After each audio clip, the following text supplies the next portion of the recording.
인사 말씀해 주시기 바랍니다. 예, 존경하는 이준석 위원장님, 그리고 위원 여러분, 법무장관 정수호입니다. 위원님들께 이렇게 다시 인사를 드리게 돼서 매우 기쁘게 생각합니다. 저는 법무행정의 대원칙을 국민의 인권보호로 삼고 법무행정의 혁신과 국민적 수건인 검찰개혁의 완수를 위해 최선을 다하도록 하겠습니다. 인사청문회에서도 여러 차례 약속드린 바와 같이 어떠한 현안에 대해서라도 또 여야 위원님들의 말씀을 경청하면서 소통하겠습니다. 국회 상임위 논의 과정에서 여러 의원님께서 지적해 준 사항들은 저희들이 적극적으로 검토하면서 위원님들과 함께 국민을 위한 저희 법무부가 될 수 있도록 최선을 다하도록 하겠습니다. 감사합니다. 예. 이 법안들에 대해서 토론하실 위원님 계십니까? 토론하실 위원님이 안 계시면 토론을 예. 먼저 박은정 의원님 질의해 주시고 그 다음에 곽규택 의원님 질의해 주시기 바랍니다. 네, 장관님 취임 축하드립니다. 네, 감사합니다. 오늘 장관님 나오셔가지고 좀 질문을 좀 드리겠습니다. 지난 7월 10일 날 유신 정권의 마지막 공안 조작 사건 난민전의 피해자 이영주 여사에 대해서 46년 만에 무죄가 선고됐습니다. 장관님 취임 전의 일인데요. 이 사건에 대해서 법원행정처장님, 서울고법의 재심 판사님 세 분이 재판부가 이영주 여사에 대해서 모두 일어서서 그동안의 위법 수사에 대해서 위법한 그 수사로 인한 잘못된 판결에 대해서 사과를 했다고 합니다. 법원의 정의로운 판단에 대해서 감사의 말씀을 드립니다. 감사합니다. 법무장관님, 그런데 이 사건이 서울고법의 이 재판단에 대해서 고문 수사로 인한 잘못된 판결에 대해서 재심에 무죄가 났는데도 불구하고 무죄에 대해서 상고를 했습니다. 이 상고를 공판을 수행한 검찰청이 어딘지 혹시 확인해 보셨습니까? 예, 아직 그 내용은 정확히 모르겠습니다. 네. 네, 아마 그러면 이 사건 상고할 때 대검에 보고가 됐을 텐데요. 대검의 노만석 차장이 이 사건에 대해서 상고 지휘를 했는지 확인해 보셨습니까? 아직 확인 못했습니다. 법무부는 이 사건에 상고를 한다는 정부 보고나 장관님 안 계실 때 법무부 차관에게 보고가 있었습니까? 일단 저는 보고를 받지 못했습니다. 그러니까 장관님은 취임하기 전이고요. 네네. 상고하는 기간 내에 아마 상고를 한 것 같은데요. 법무부 차관은 보고를 받았습니까? 좀 확인해 보겠습니다. 네. 이 사건은 상고가 되어서는 안 되는 사건이고요. 이 사건 피해자는 이 잘못된 판결로 인해서 인생이 무너진 굉장히 국가적인 피해자입니다. 이런 사건에 대해서 검찰이 새로운 국민주권 정부가 되어서 대검 차장과 법무부 차관이 모두 바뀌었는데도 불구하고 검찰이 상고를 한 이유가 뭐라고 생각하십니까? 검찰이 그 과거의 그 관행에서 벗어나지 못하고 있는 게 아닌가 하는 그런 느낌을 받았습니다. 일단 모든 사건에 대해서 기계적으로 상소하고 상고하는 게 과거의 관행이었던 것 같은데 이 문제점에 관련해서는 정말 남상소, 남상고가 돼갖고 피해자들에게 특히 국가의 잘못된 행위로 해서 피해를 받은 피해자들에게 다시 2차 가해를 하고 또 국가가 또 한편에서는 또 소송 수행에 따른 여러 가지 비용들이 또 추가적으로 더 드는 겁니다. 이러한 문제점들을 해결하기 위해서 저희 적극적인 대책을 강구하라고 저희들이 이런 사건이 굉장히 많을 건데요. 네네. 장관님께서 각별히 살펴봐 주시기 바라고요. 네네. 특히나 이 사건에 대해서 상고가 적절했는지 법과 원칙에 따라서 이 상고에 대해서 어떻게 해결을 하실 것인지 제대로 결론을 내려주시기 바랍니다. 네, 이 사건뿐만 아니라 국가의 불법 행위로 인한 어떤 피해배상 사건에 관련해 갖고 저희가 적극적으로 좀 검토할 계획입니다. 네, 장관님 취임하시고 1호 지시로 검사 직무대리 검사들의 원대 복귀를 지시하셨습니다. 그런데 오늘 성남지원에서 진행하는 성남FC 사건의 그 직무대리 검사가 그대로 공판에 들어가서 재판부에서 퇴정을 요청하고 실제로 퇴정하는 일이 있었거든요. 그런데 성남지청에서는 장관님의 그런 지시가 아니고 복귀가 아니고 적정성을 검토하라 이런 지시였다고 얘기하면서 지시에 반하는 듯한 이런 지금 대응을 하고 있는데요. 장관님께서 1호로 지시했는데 이 원대 복귀 지시가 제대로 영이 서지 않는 거 아닙니까, 장관님? 원대 복귀를 지시한 건 정확히는 아니었고요. 다만 현재 공판 수사한 검사가 다른 근무지로 이동했음에도 불구하고 또 파견을 받아갖고 직무대리로 파견받아갖고 공판 유지한 지금 현재 상황이 어떤 건지 뭐가 문제점이 있는지를 좀 검토하라고 지시를 했고요. 이 문제에 관련해서는 저희들도 적극적으로 일단 규정의 문제도 있기 때문에 물론 규정 관련해 갖고서 또 검찰에서는 다른 해석을 하고 있지만 저는 문제가 좀 있다고 생각하고 있습니다. 그래 갖고 이 사건뿐만 아니라 전반적인 상황들 네, 검토하고 그렇습니다. 하고 이 있습니다. 네. 사건은 재판부에서 계속 문제를 삼았던 사건이에요. 그런데도 불구하고 장관님의 지시가 있는데도 불구하고 오늘 공판장에 나간 것입니다. 그런데 또 공판장에서 쫓겨났습니다. 그런데 현재 그 윤석열 정부의 지난 3년 동안 정치적인 사건에 검사들이 공판정에 우르르 많게는 10명 이상이 나가가지고 정치적인 사건에 하루 종일 그냥 앉아 있어요. 실제로 장관님께서 민생범죄 대응을 지난번에 청문회 때 말씀하셨는데요. 민생범죄를 제대로 하고 있는 형사부 검사들은 사건 수사 재판에 대해서 제대로 하지 못하고 있어요. 여기에 전부 다 검사들이 몰려 있어요. 실제로 공판검사 한 명이 민생범죄 사건 공판을 수백 건을 혼자서 하고 있습니다. 그런 점을 좀 예, 뭐 위원님께서 지적하신 그 문제에 관련해 갖고 저희도 공감하고 있고요. 그 문제 해결책을 만들기 위해서 저희들 어제 상황 검토를 지시했던 겁니다. 네. 예. 그럼 곽규택 의원님 질의해 주십시오. 축하드립니다. 예, 열심히 하겠습니다. 저는 반대했었습니다만은 뭐 뒤끝은 없으시죠?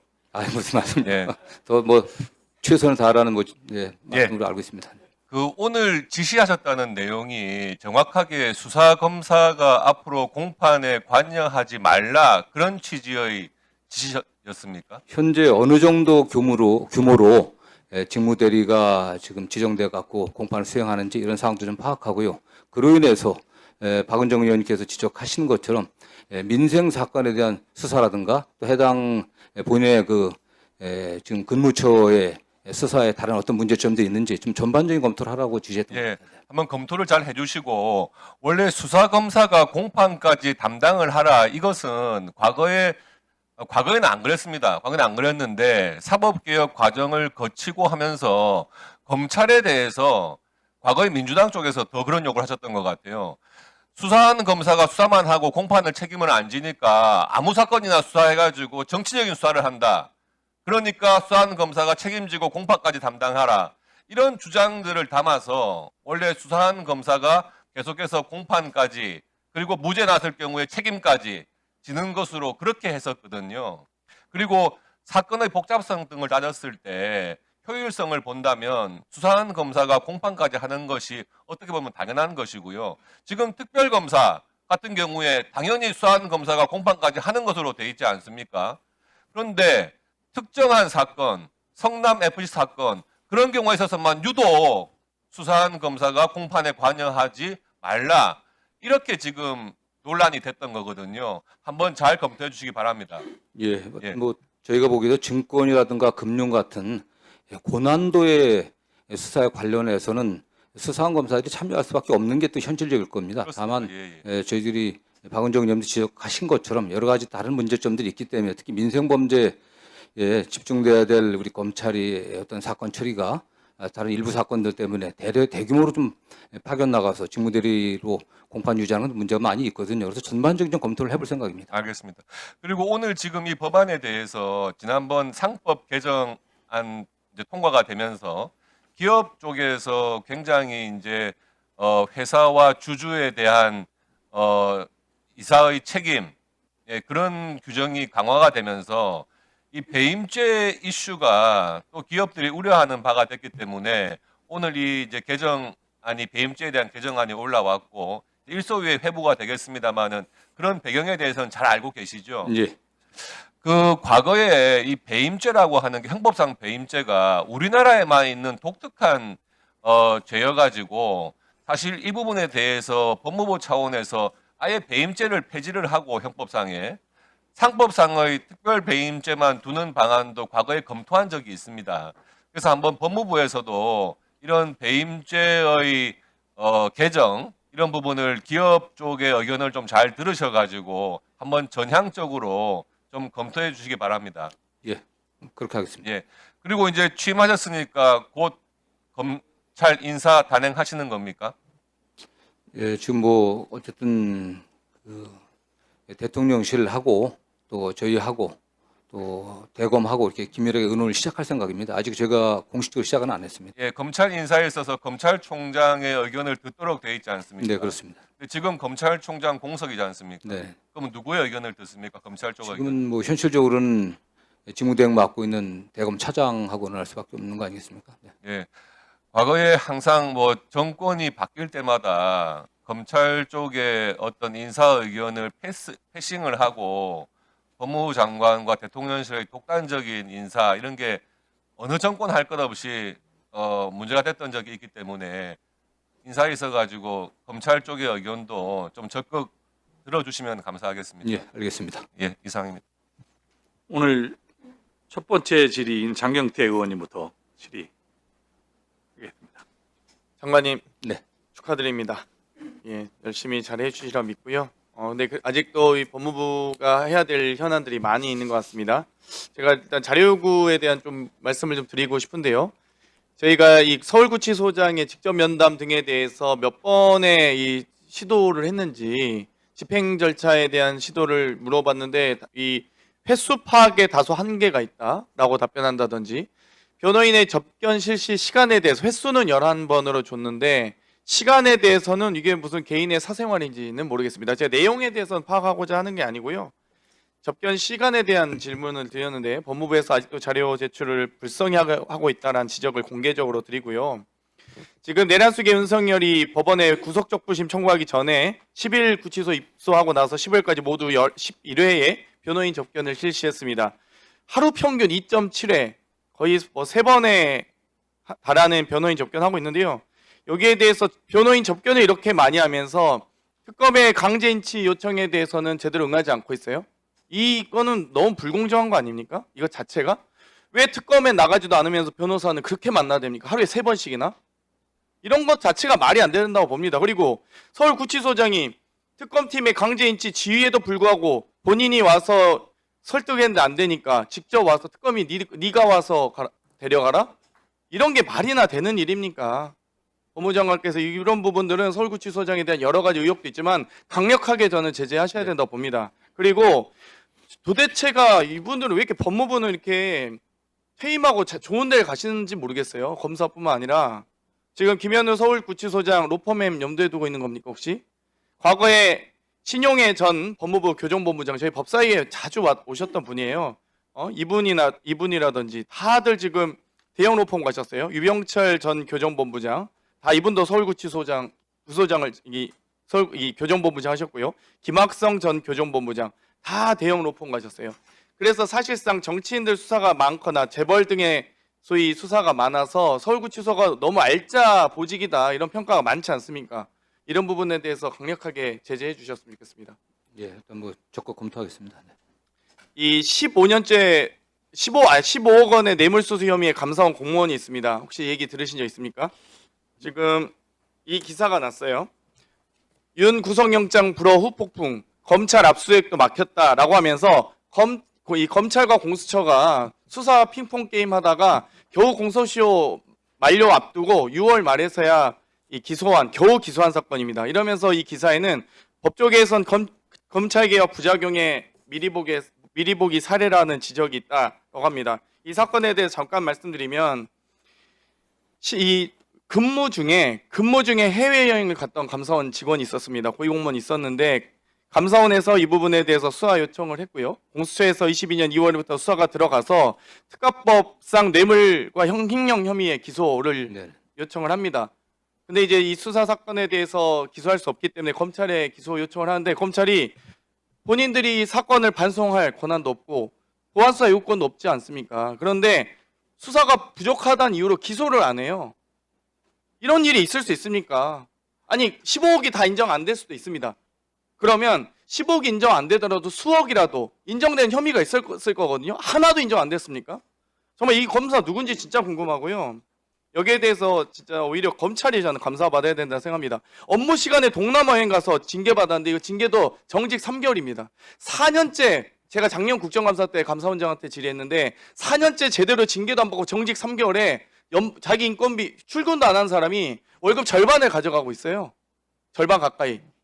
그러면 정직 3개월 돼가지고 이제 직무 배제 됐는데 지금 직위 해제 됐는데 직위 해제 돼도 월급 절반 받는 거 아니겠습니까? 그러면 업무 시간 중에 동남아 여행 갔다 온 걸로 이 정직 3개월 받았다가 이제 15억 뇌물 혐의로 수사받고 기소되니까 직위해제 됐는데 3년째 이제 직위해제돼서 대기 중인데 이분은 절반 가량의 인건비를 갖고 있어요. 이런 분들이 제대로 징계받고 해야죠. 그러면 공수처가 기소 권한이 없으니까 검찰이 보완수사 요구하고 그러다가 기소 미루다가 6월 말에 그러면 보완수사가 제대로 안 되는데 6월 말에 기소 왜 했습니까? 저는 이거 책임지기 싫어서 검사가 기소했다고 봅니다.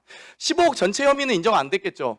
근데 수억이라도 수천만이라도 인정됐을 텐데 여기에 대해서 검찰이 마지막에 공소시효 막바지에 다다라서 기소됐다는 내용이 6월쯤에 기소했다는 내용이 이 내용입니다. 그런데 3년간 묵혀왔던 사건을 작년 제가 10월에 국정감사 때 이의제기했고요. 그리고 지금 정권 바뀌고 나서 6월에서야 공소시효 만료되기 전에 기소한 거예요. 그러니까 이 해당 수사검사 누군지 모르겠는데 혹시 윗선에서 막았는지 감사원에서 막았는지 꼭 이거 감찰하셔야 된다고 생각합니다.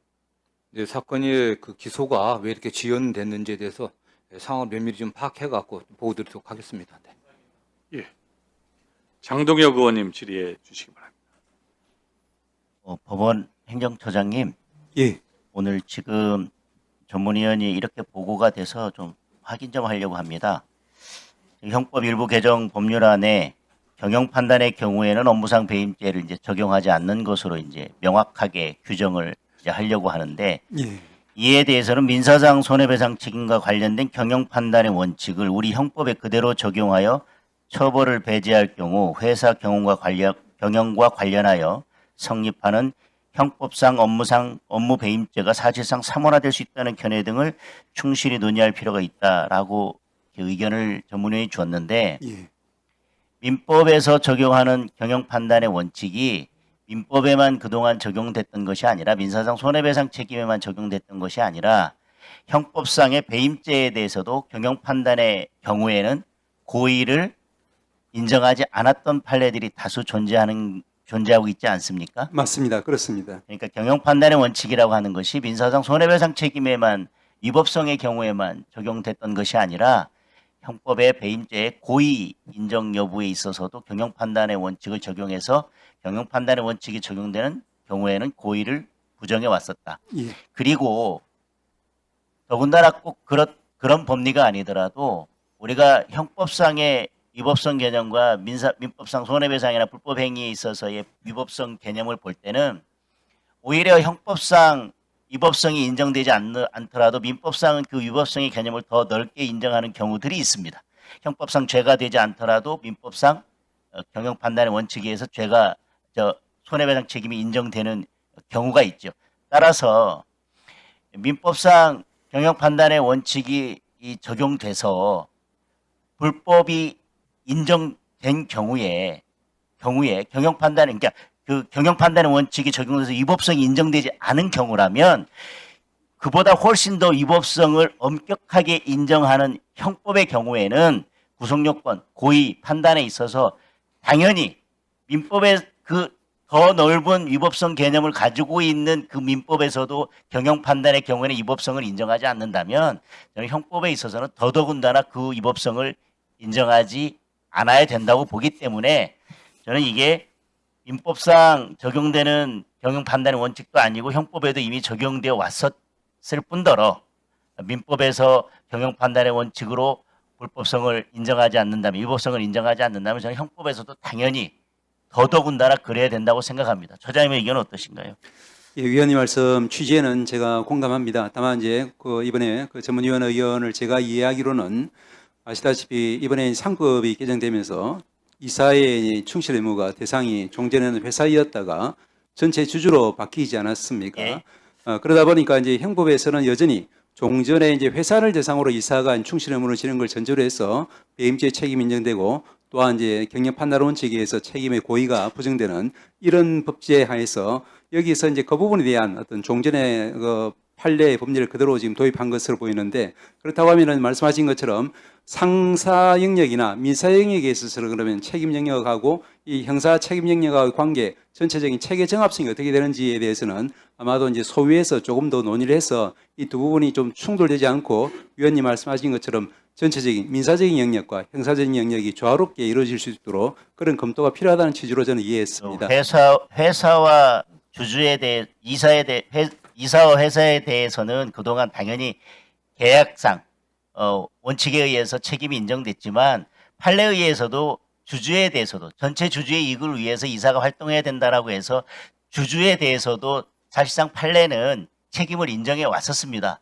뭐 그것을 어떻게 규정하든지 간에 물론 당연히 이제 법에 들어갔기 때문에 법정 책임이 발생했지만 따라서 그동안 판례에서도 이사가 주주에 대해서 전체 주주에 대해서 주주의 이익을 위해서도 활동해야 된다라고 하는 그 책임을 인정했었던 그 법리에 비추어 본다면 이것이 지금 법이 바뀌었다고 하더라도 지금 경영 판단의 원칙을 달리 해석해서 이것이 달리 해석될 저는 여지는 없다고 보여지거든요. 따라서 그런 취지에서 질문을 드렸었습니다. 예, 위원님 말씀에도 공감한다는 말씀드립니다. 예, 다음에는 먼저 신청하신 우리 전현희 의원님 질의하겠습니다. 네, 정성호 법무부 장관님, 네, 취임을 진심으로 축하드리고요. 시대의 화두인 검찰 개혁을 잘 이끌어 나가실 적임자다 생각합니다. 기대가 매우 큽니다. 네, 최선을 다하겠습니다. 네, 최근에 3대 특검의 성력 없는 그런 수사에 대해서 많은 국민들께서 박수를 보내고 계십니다. 정권 교체의 효능감을 느낀다 이런 말씀도 많이 하고 계신데요. 근데 이런 특검 수사를 보면서 한편으로 그동안 검찰이 뭘 했는지 묻지 않을 수가 없습니다. 사실상 지금 특검이 수사하는 이런 대부분의 사안에 대해서 기존의 검찰은 수사를 제대로 하지 않았거나 아니면은 무혐의 면죄부를 발부하기에 급급한 그런 모습을 보였습니다. 특히 이 검찰의 경우에 지기현 재판부에 유례없는 시간 단위 계산으로 윤석열에 대해서 석방이 된 것에 대해서 즉시 항고를 포기를 했습니다. 이거는 저는 직무유기에 해당한다 이렇게 보는데요. 아까 장관님께서 검찰은 그냥 습관적으로 항고를 하거나 상고를 하거나 뭐 이런 습관적인 그런 업무 행태를 보인다 이렇게 말씀하셨는데 지금 심우정 검찰총장이 당시에 이 사안에 대해서 아주 이례적인 즉시 항고를 포기를 했습니다. 이에 대해서 어떻게 생각하십니까? 상당히 문제가 있다고 생각합니다. 이건 다시 한번 항고를 해갖고 판단을 받았어야 될 그런 사건입니다. 네, 지금 심우정 검찰총장 현재 퇴임을 했지만 이 부분에 대해서는 분명한 책임을 물어야 된다 이렇게 생각하고요. 김건희의 16개 범죄 의혹에 대해서 지금 수사를 하고 있는 특검의 이 내용에 대해서도 검찰은 대부분 무혐의 내지 수사조차 하지 않았거나 황제 조사를 하는 등 국민들을 많이 분노를 일으켰습니다. 그래서 이 범죄를 낱낱이 파헤쳐야 할 수사기관이 도리어 범죄를 은폐하는 기관으로 전락한 것이 지난 윤석열 정권이었다 이렇게 생각을 합니다.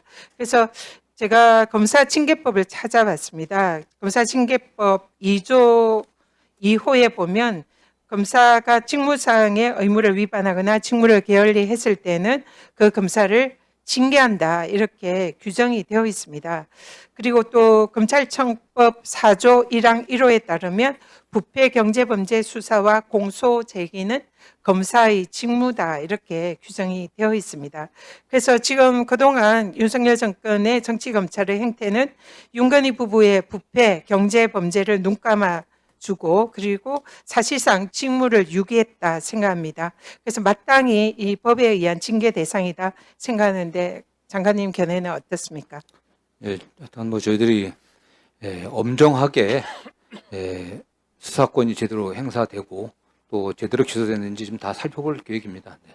네, 그리고 지난 대선 당일에 박성재 전 장관이 서울중앙지검 이창수 지검장, 조상은 제4차장의 사표를 수리를 했습니다. 근데 징계법에 따르면 이 퇴직 희망 검사에 대해서는 징계 사유가 있는 경우에 그것을 확인을 하고 사표를 보류를 해야 됩니다. 그런데 이 당시 법무부 장관이 이 범죄 혐의자인 이창수 조상원의 징계를 이렇게 피하게 하고 도주를 도와준 격이다 이렇게 생각합니다. 이 부분도 좀 살펴봐야 하지 않겠습니까? 네, 알겠습니다. 네.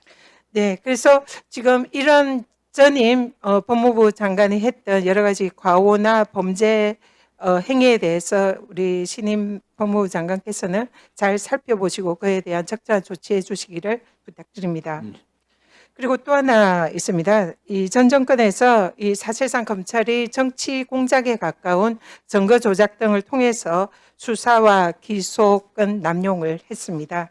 여기에 대표적인 예로 이하영 부지사의 대북 송금 사건 관련해서 검찰이 진술 세미나나 연어 파티 등을 해서 증거 조작을 한 그런 의혹이 제기가 됐고, 또 배상윤 회장의 인터뷰에서 이 대북 송금 사건이 경기도와 사실상 무관한데 이 검찰이 증거 조작을 했다는 취지로 진술을 한 것도 있습니다. 또한 대장동 사건에서 주요 증인인 정영학 회계사가 자신이 평가한 그런 기준이 아니라 검찰이 조작한 증거로 그 기준을 상향을 해서 제시했다, 이런 발언을 한 바가 있는데요. 이런 사안이 사실이라면 이 모든 것은 검찰이 증거 조작을 한 것이 아닌가, 그리고 범죄, 사실상 검찰이 범죄를 저지른 것이 아닌가, 이런 의혹이 제기가 됩니다. 이 부분에 대해서 만약 검찰이 증거 조작을 했다면 심각한 범죄다 생각하는데요. 이 부분에 대해서 예, 어쨌든 뭐 검찰의 수사 기소 과정에서 중대 위법 행위가 있었다고 하면 반드시 그에 대한 책임을 져야겠죠. 하여튼 저희도 그런 생각하에서 저희들이 면밀히 검토해 볼 계획입니다. 네. 네. 예. 당시 조배두 의원님 질의해 주시고 그 다음에 이성윤 의원님 질의해 주시기 바랍니다. 네, 정성호 장관님, 예, 축하드립니다. 네. 그리고 지금 이제 상법과 형법 개정안이 나왔는데 이제 앞으로 상법이 그 주주에 대한 충실 의무 개정안이 통과가 됐고요. 그 뒤에도 지금 이제 개정을 지금 앞두고 있는 여러 조항들이 있습니다. 그렇죠? 네. 예. 그래서 지금 그동안 이제 대주주들이 그 전횡을 해서 소액주주한테 손해를 끼쳐가지고 이제 이런 부분에 대해서 이걸 바로 잡아야 되고 주식시장 거래가 투명하고 정상화되는 이제 그런 목표를 가지고 해 나가야 되는데, 또한 이제 한편 당사자는 기업들이잖아요. 그래서 저는 이 개정안을 그 검토를 할 때 이렇게 한쪽 다른 쪽 당사자인 이 기업들도 그 같이 토론을 한다든지, 그래서 법무부에서 좀 그런 노력을 좀 해주셨으면 하는 부탁을 좀 드리고 싶습니다. 예, 기업 쪽의 의견을 저희도 듣고서 또 법안 심사 과정에서 또 저희들이 말씀드리겠습니다. 네. 예, 아주 장관님은 굉장히 합리적인 분으로 알고 계셔서 이런 부분을 원만하게 잘 정리를 하실 거라고 생각을 합니다. 그다음에 처장님, 예. 네, 지금 이제 특검에서 계속 그 압수수색 영장을 지금 청구를 하고 또 집행이 되고 있습니다. 그렇죠? 예. 네. 그런데 지금 저희들이 특검에서 이 압수수색 영장, 예. 이걸 발부가 되는 걸 보면은 특검도 특검이지만 법원에서 이거를 그냥 신청하면은 그냥 바로 내주는, 말하자면 뭐 자판기 같다는 이런 생각이 들어요. 근데 왜냐하면은 좀 물론 이제 수사를 하려면 거기에 협조를 해야 되고 법원에서도 나름대로 그 부분에서는 이제 법적인 절차에 따라서 해줘야 될 것은 해야 된다고 생각을 합니다. 그런데 지금 보면은 그 우리 국회의원들에 대해서도 보면은 어떤 사람은 또 참고인이에요.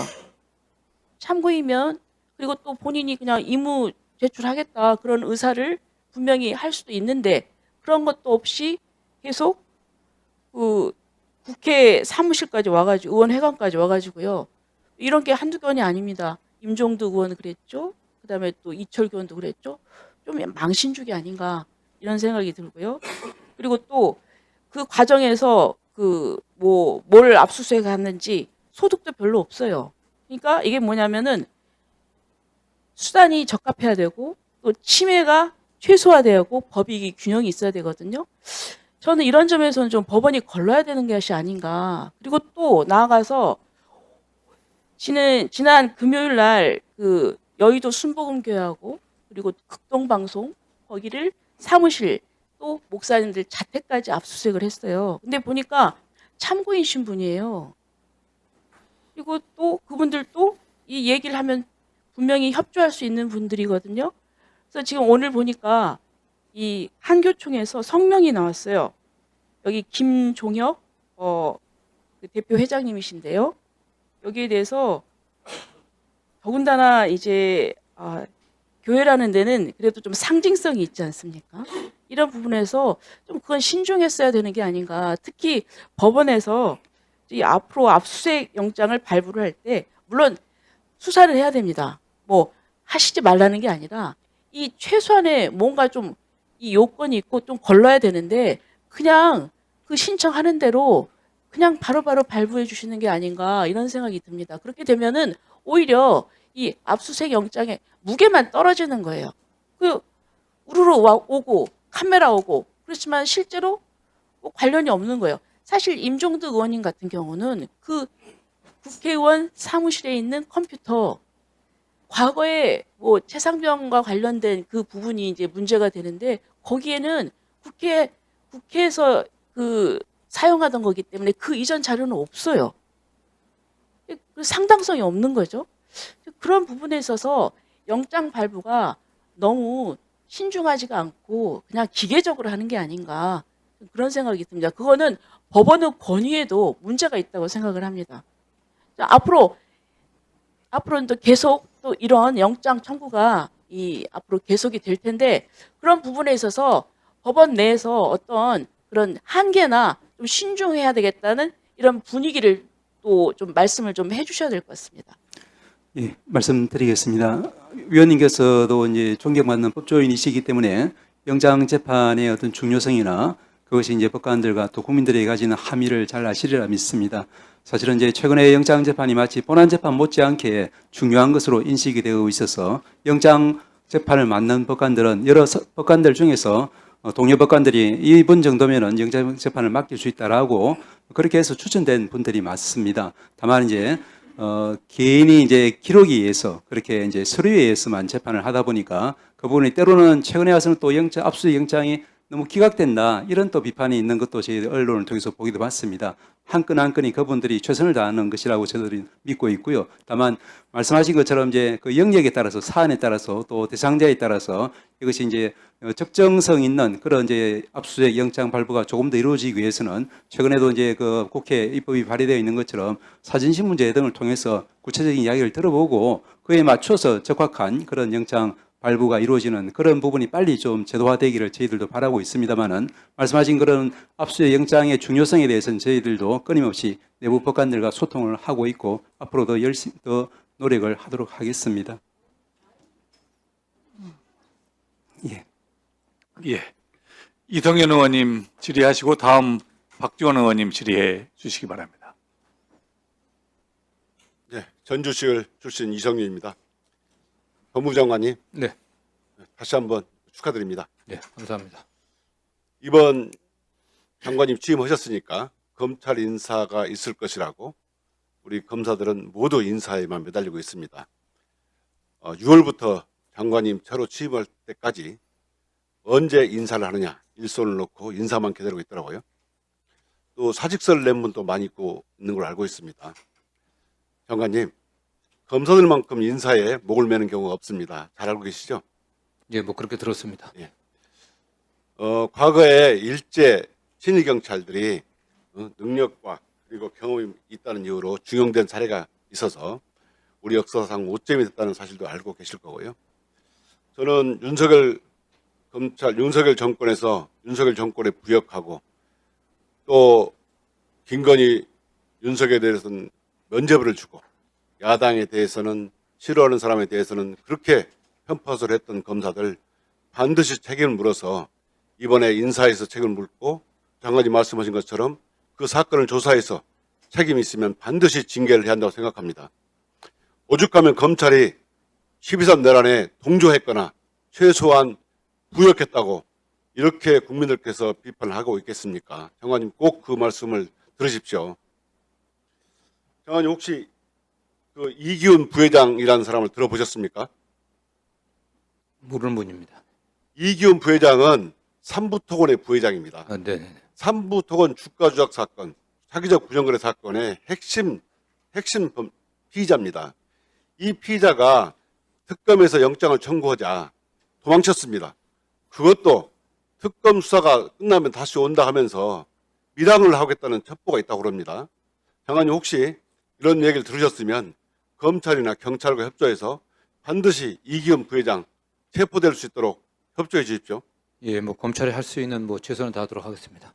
그런데요, 장관님께서도 국회에 계셨기 때문에 잘 아시겠지만 저희가 삼부토건에 대해서 작년 9월부터 수사하라고 이종호의 삼부체크, 해병대 단톡방에 나와 삼부체크 나와 있지 않습니까? 네. 그걸 수사하라고 그렇게 해가지고 작년 9월부터 금감원에서 수사를 했고 금감원에서 올해 3월 달에 드디어 계좌를 털어서 올해 4월에 검찰에 고발했습니다. 근데 검찰이 또 수사를 하는 게 아니고요. 이걸 다시 금감원에 수사지를 해버린 겁니다. 그렇게 석 달을 허송세월을 하고 특검에서 특검 출범하자마자 2주 만에 4명을 영장 청구하자 이기훈 부회장이 도망을 친 거예요. 이렇게 된 원인은 검찰이 제대로 수사를 하지 않았기 때문에 그렇습니다. 검찰이 12.3 내란 때 어떤 역할을 했는지 장관님 다시 한번 확인해 보십시오.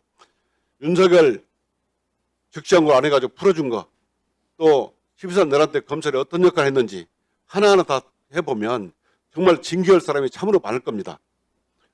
또 어떤 일이 있냐면 작년에 서울중앙지검에서 윤석열, 김건희에 대해서 김건희 무혐의 처분을 하면서 검사가 4시간 동안이나 PPT를 만들어서 점심까지 먹지 않으면서 그 불기소한 거를 4시간 동안 설명한 거 장관님 알고 계시죠? 예. 반드시 문책을 하십시오. 그렇지 않으면 이런 일이 계속 또 발생할 것입니다. 그래야만이 검찰이 지금 국민들로부터 내란에 부역했다, 내란 동조했다는 말이 듣고 있는데 그런 말이 나오지 않도록 이번 인사부터 확실하게 그런 연루된 자는 인사에서 배제를 해 주십시오. 예, 일단 뭐 위원님 말씀 좀 명심하고 예. 또 엄정한 인사가 되도록 최선을 다하겠습니다. 네. 장관님 그 인사청문회 과정에서 모스탄 말씀하셨죠? 네네. 확인을 해보셨습니까? 예, 확인하고 있습니다. 모스탄이 한국에 몇 번 입국하셨습니까? 정확한 횟수는 제가 기억이 나지 않습니다. 모스탄의 말을 들어보면 윤석열은 계엄으로 부정선거에 대한 증거를 모았으며 잠들어 있는 한국 국민을 깨우기 위해서 한 일이다. 대한민국 대통령 선거에 조직적이고 광범위한 부정이 있었다.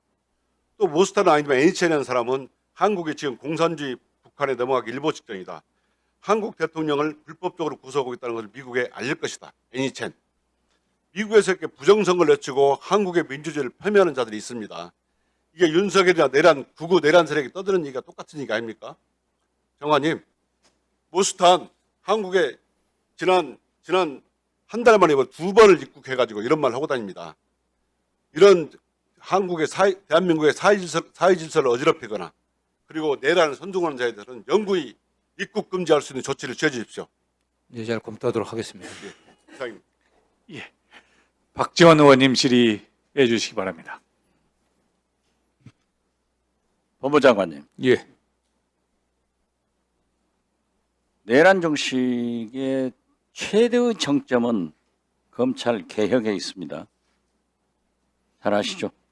예, 검찰이 제 역할을 못했던 점에 대해서는 저희들도 많이 그렇습니다. 반성하고 있습니다. 그렇기 때문에 장관께서 청문회에서도 약속한 대로 또 이재명 대통령이 지난 대선 과정에서도 말씀한 대로 기소권 그리고 수사권 분리해서 확실한 개혁을 해주시기 바랍니다. 청문회 때 제가 건진 법사에게 이창수 전 서울중앙지검장 부인이 김건희 여사에게 인사청탁해달라고 했다. 확인해달라. 해준다고 했죠. 예, 예. 확인하셨어요? 아직 못했습니다. 저희들이 뭐 지시는 했는데 이게 뭐 간단한 상황이 아니어갖고 이게 언제 쉽지 할 않을 것 거예요? 같습니다. 저희들이 한번 또 말씀하신 대로 그러면 왜 청문회 때는 한다고 그랬어요? 아니 저희들이 이 문제에 관련해서는 제가 답변 드린 대로 그런 사실이 있었는지 최대한 확인해보려고 노력하겠습니다. 예. 법원 행정처장님, 예.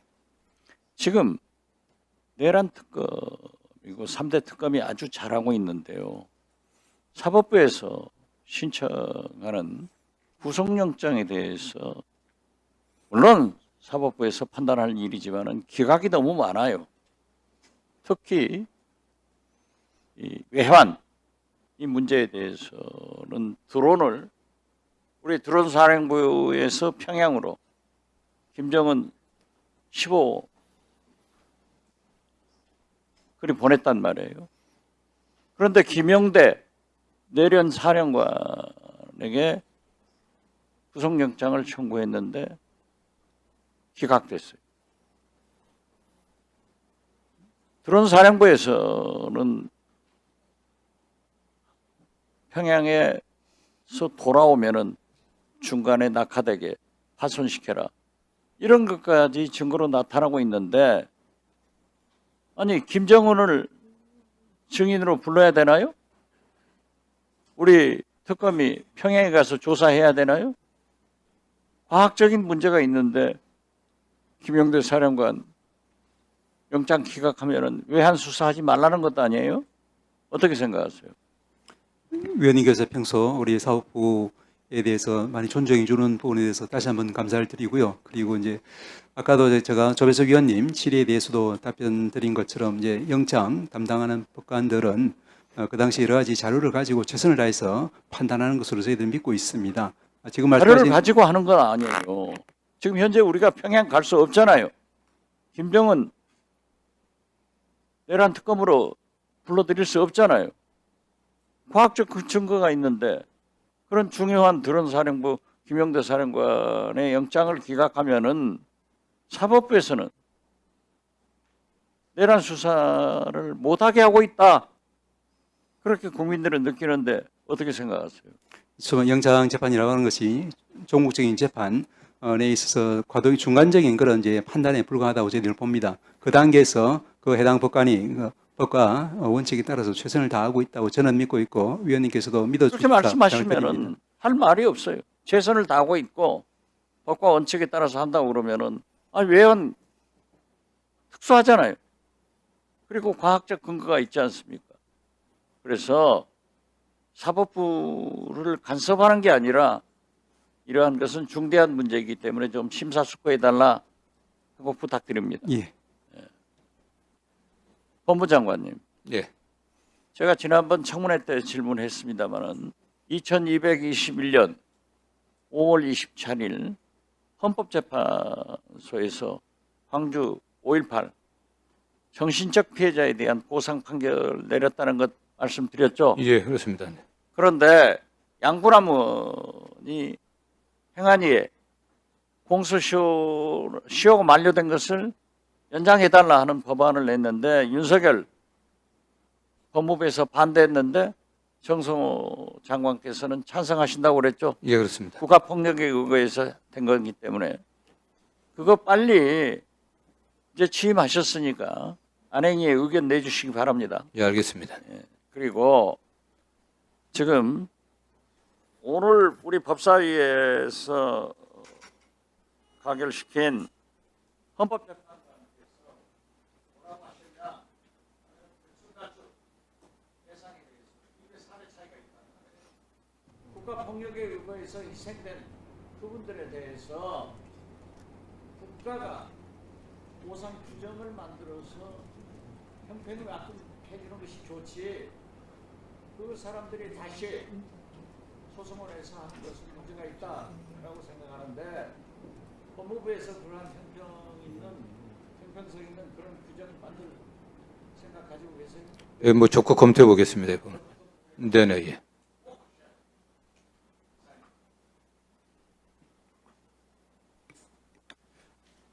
한번 돌아갑시다. 예. 주진우 의원님 먼저 하시고 그다음에 김영민 의원.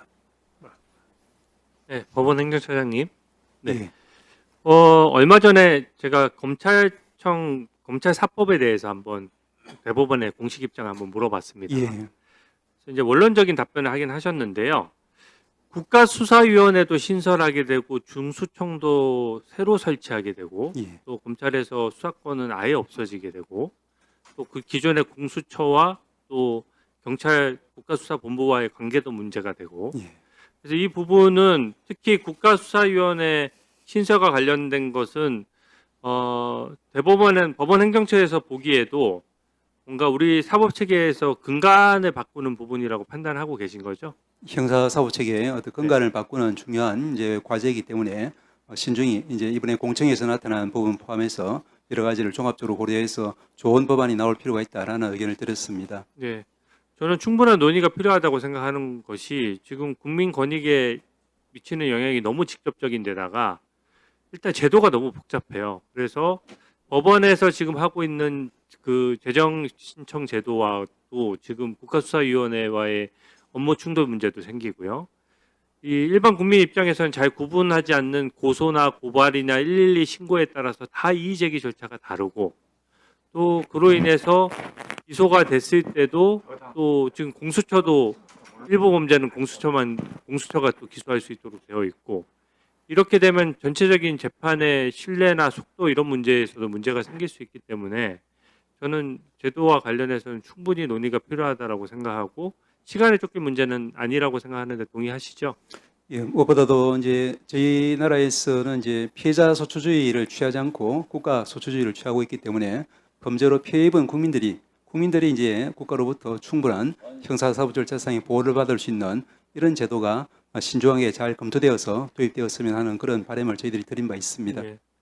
이번에 그 헌법 그 재판소 재판관님하고 이제 재판소장님 관련해서 인사청문회를 보니까 대법관 직업 문제에 대해서는 전체적으로 다 그분도 오랜 법관 생활을 하셨는데 좀 대부분 반대를 하시는 것 같아요. 법원 행정처에서도 많이 그 부분을 우려를 하고 계신 거죠. 저희들도 이번에 김상환 후보자님 말씀하신 바와 같이 결국에는 이제 사업이 망하고 나서 이제 바로잡으신들 무슨 의미가 있고 또한 피고인을 직업으로 달고 다니면서 피해자의 가슴에 못을 박는 또 구속기간 한정이 있기 때문에 이런 일이 이제 벌어지는 것은 결국에는 재판이 오래 길어지기 때문에 생기는 일이라고 생각합니다. 그래서 모든 소송이 사실상 1심, 늦어도 사실심의 종심이라고 할 수 있는 2심에서 사실상 확정될 수 있도록 사실심을 갖다가 보강하는 것이 가장 근본적인 해결책이고 그에 부수해서 상고심 제도 개혁도 덩달아 이루어져야 한다라는 그런 입장입니다. 네, 저도 동의합니다.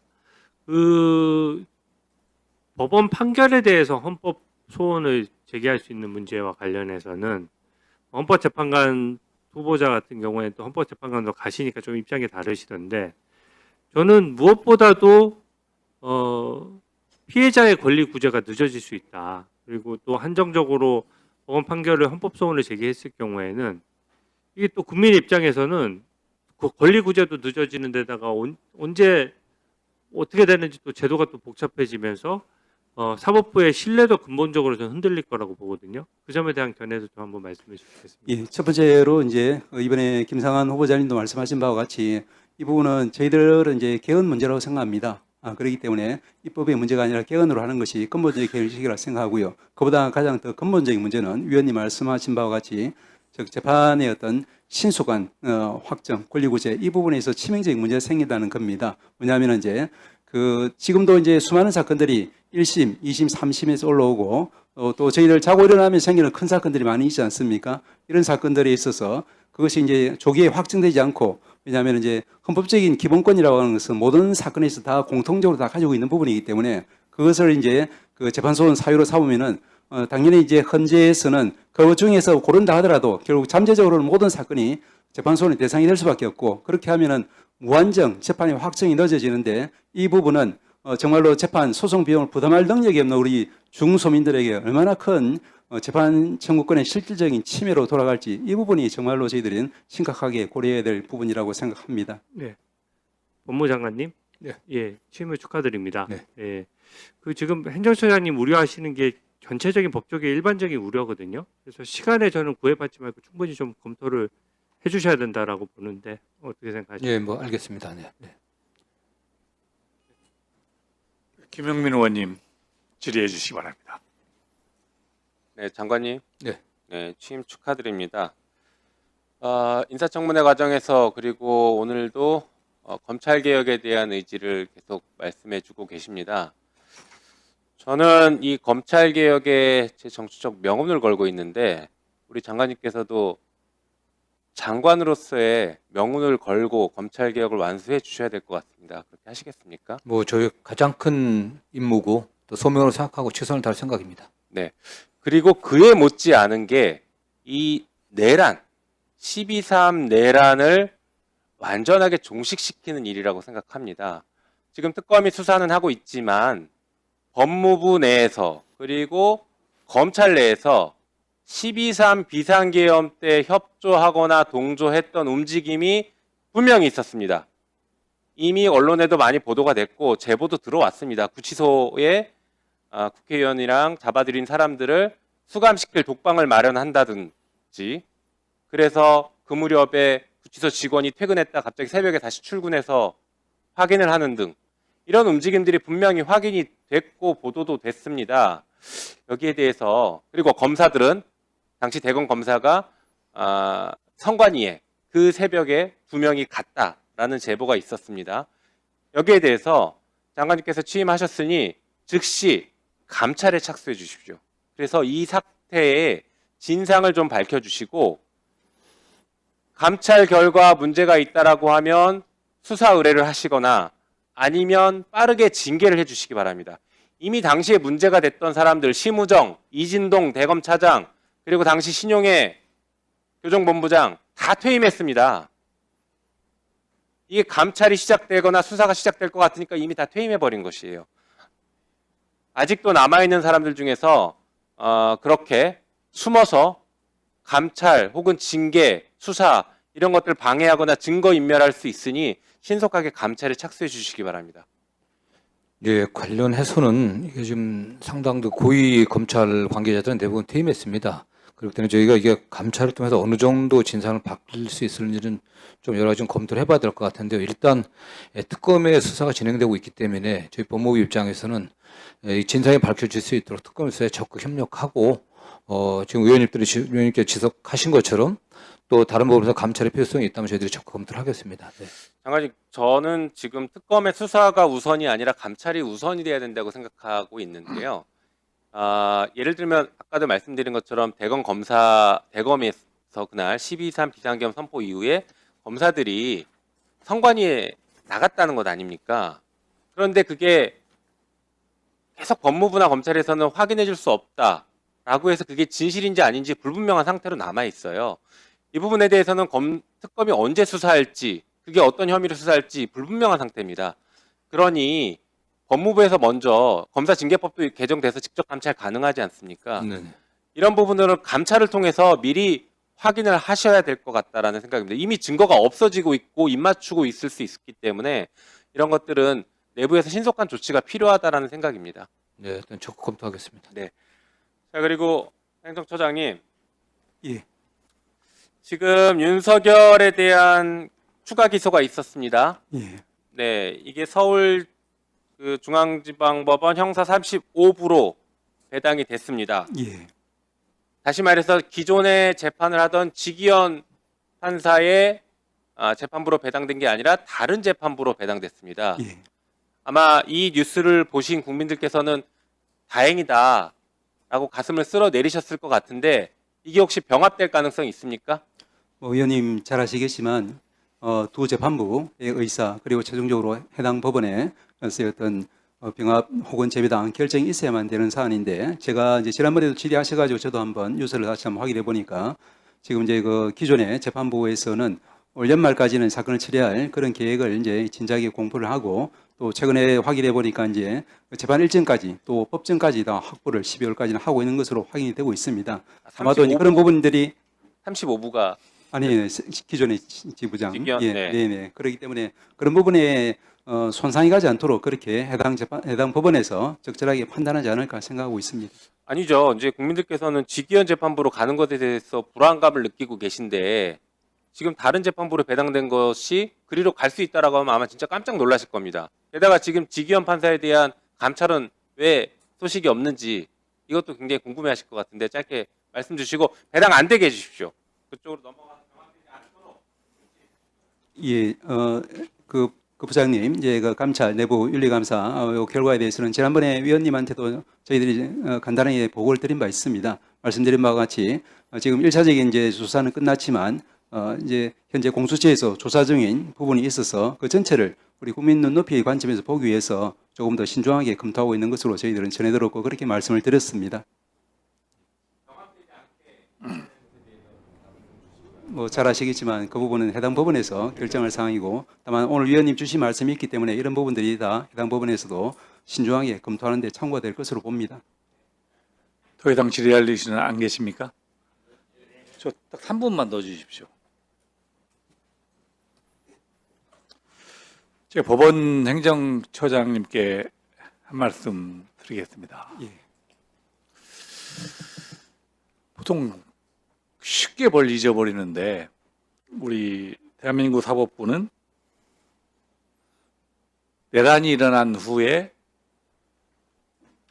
서부지법 폭동, 이 폭도들에 의해서 법원의 간판이 떨어지고 정문이 파괴되고 유리창이 깨지고 기피가 다 깨지는 것을 벌써 다 잊지 않았나 하는 두려움이 듭니다. 지금 특별검사는 수사기관이 제대로 수사하지 못하면 특별히 검사를 임명해서 특검을 합니다. 그런데 법원이 재판을 잘못한다고 해서 법원한테 그걸 뺏어서 우리 정치권도 특판 만들자라고 주장하지 않지 않습니까? 이것은 아직도 대한민국에서 우리가 사법부를 믿고 신뢰한다는 겁니다. 이 얘기를 뒤집어 보면 저는 그 책임의 무게도 훨씬 더 크게 느껴야 한다고 생각합니다. 지금 내란 특검이 작동되고 있습니다. 이 내란 특검은 저는 완전히 다른 문제라고 생각합니다. 이건 헌정 질서를 완전히 파괴했기 때문에 대한민국의 존립의 문제, 존망의 문제와 관련된 사건입니다. 이것을 수사기관이 제대로 수사하지 못했고 지금 특검이 출발해서 수사를 하고 있습니다. 정말 이거 제대로 밝히지 못하면 대한민국을 올바로 세울 수 없고 우리 후손들한테도 역사를 바로 세울 수 없습니다. 그런데 이 특검은 한시적으로 저희가 권한을 부여했습니다. 이 시간이 지나가면 이것이 새로 묻힙니다. 제가 그래서 법과 원칙에 따르지 않는 사법부의 판단을 요구하는 것이 아니라 이 특수한 상황에서 특수하게 수사를 할 수밖에 없는 그런 상황들이 고려되어야 하고 일반 범죄나 일반 사건처럼 장시간이 투여되고 하는 시간과 동일한 원칙과 잣대로서 이걸 본다고 하면 저는 안 된다고 생각합니다. 잘못해서 검찰들이 압수수색을 하거나 뭘 하거나 영장 청구를 하거나 이것들이 번번이 법원에 의해서 기각된다고 해서 그 진실이 안 밝혀진다고 하면 법원도 우리 국민들이 용납하지 않을 겁니다. 그러면 정말 특검이 아니라 특판이 생길 수도 있다는 위기의식을 가지고 같이 대한민국의 위기를 극복하는데 우리 사법부도 동참해 주실 것을 다시 한번 요청드립니다.